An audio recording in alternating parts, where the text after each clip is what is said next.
L'armée française, responsable de la mort d'au moins 19 civils au Mali. C'est la conclusion d'une enquête des Nations Unies après la frappe aérienne du 3 janvier dernier près de Bounti, dans le centre du pays. Ce jour-là, la célébration d'un mariage avait réuni une centaine de personnes. Tout le monde attendait le repas du mariage. Soudain, nous avons aperçu un avion au-dessus de nous. Il volait très bas. Et d'un coup, de loin, j'ai entendu un grand boom. C'était la panique totale. J'ai pris la tangente avant d'entendre le second bruit. J'avais déjà quitté le village. Selon le rapport, 5 convives étaient membres présumés de la Katiba Serma, une milice armée affiliée au GESIM, groupe de soutien à l'islam et aux musulmans. C'est eux que l'état-major français avait affirmé vouloir cibler. Président d'une association de défense des Peuls, Amadou Ndiko avait alerté les autorités sur la présence de civils parmi les victimes.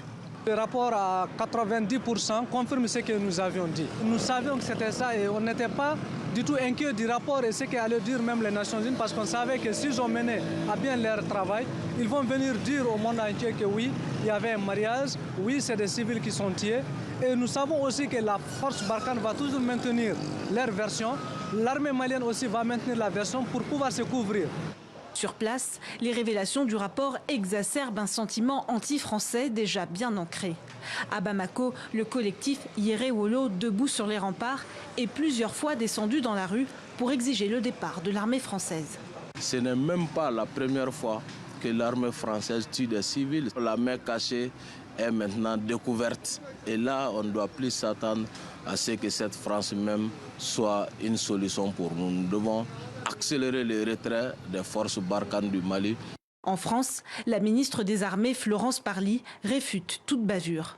Nous réitérons avec force que la frappe aérienne qui a été réalisée le 3 janvier dernier à proximité du village de Bounti était une frappe qui était ciblée contre des groupes terroristes armés qui avaient été préalablement reconnus.